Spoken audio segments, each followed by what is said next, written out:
Alright, make na listen to this man. Okay, wait, don't go anywhere. What I'm about to tell you is what probably you have not been told anywhere. Get a pen and a paper and write it down. This will tell you who we were, who we became, and who we are before the white men came, and after they left, and who we remain. This will tell you why indirect rule flourished in the north and in the southwest and failed in the southeast. This will tell you our origin. Listen, pay attention. In the early 19th century, the Fulanese conquered Harbi, which can call the Hausa state. They were conquered through jihad.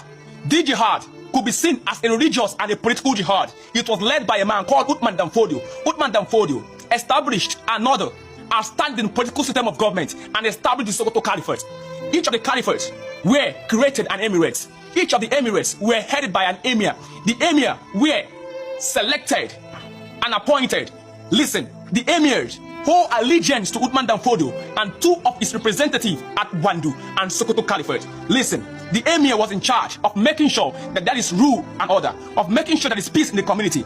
The emir paid attention and respected and owe allegiance to Dan Fodio and two of his representatives at Sokoto and Wandu. Listen, pay attention. This is a linchpin information. Write it down. The people saw the emir as someone who had a divine right to govern. What does that imply? It connotes that when the emir say come, you come. You say go, you go. You don't question. So now, the Hausas and the Fulani pre-colonial days were very, very centralized political system of government.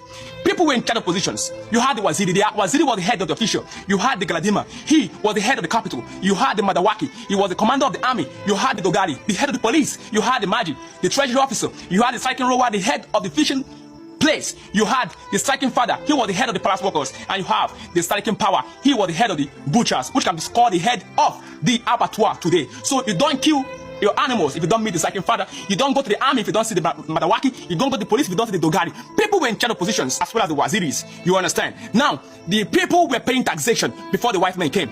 They were paying taxes, okay, to the authorities that were instituted at that point in time. So when Lord Lugard came in 1900 through the Niger Lawyer Company, all right, he saw that the people were centralized. He saw what was similar to what he had in Britain. So no need to tell the people to pay taxation. What does he do? It is now time for him to use indirect rule. So he holds the emir responsible. The emir holds the people accountable. So indirect rule flourished in the north.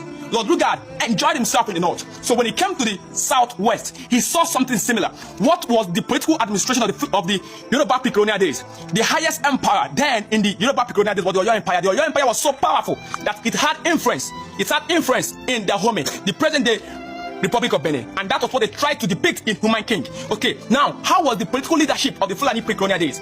The Yoruba pre-colonial days, sorry. The Yoruba pre-colonial days, their laughing was there, all right? And then you had the 7 hereditary kingmakers who were called the Oyo Mercies, and you had the Ora Onakakanfo, the head of the army, and then you had the Ogboni confraternity. So the Yoruba pre-colonial days was also politically centralized because there were checks and balance. The Oyo Mercy checkmate the exercises of the Alafin, and the Ogboni confraternity checkmate the exercises of the Oyo Mercies. So it was centralized. So the people were paying tribute to the Alafin. History claimed that the Alafin was seen only once in a year. Okay, so you see, Lord Lugard also enjoyed himself in the West. So let's go to the Igbo pre-colonial days. The Igbo pre-colonial administration was never centralized. It was a fragmented political system of government, meaning that power and authority was shared among the people. All right? The Igbo society was called an Archifedial society, meaning that there was what was called a direct democracy. The Igbos participated in direct democracy. The people participated in the government themselves. That's why the Igbos pride that they are the ones that taught the world democracy and not the Greeks. And if you check well, there's an element of truth in it.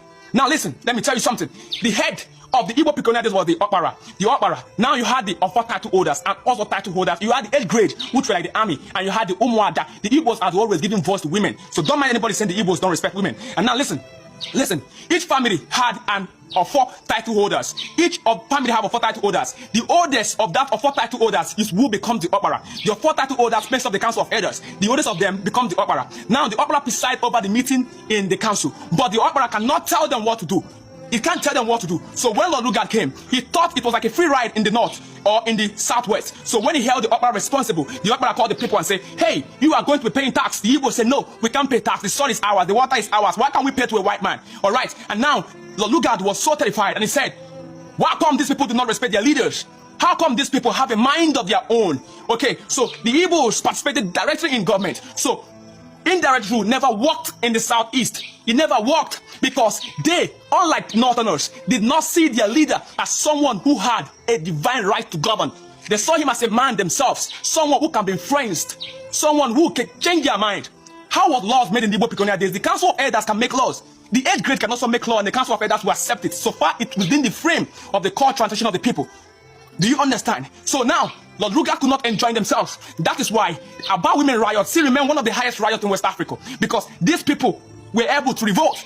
And that was why the white men never liked them. They never enjoyed them, because these people dared to say, no, we will not be subdued. Listen, I am not trying to present any ethnic group to be more superior or inferior to another. I am telling you what was factual and how it was before. All right, so we must tell ourselves that we are not one people in this country. We are different people. That's why we try to promote unity in diversity, because we are different nations. We are micro nations trying to create a mega nation. Okay, because the Igbo is a nation, the Hausa Fulani is a nation, the Yoruba is a nation. So we must tell ourselves the truth that we are different people. Only then that we can create the consciousness of tolerating one another.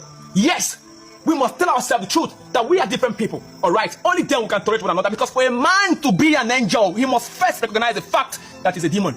All right, so know who you are. Let no one deceive you. Africa, Nigeria, wisdom is the principle.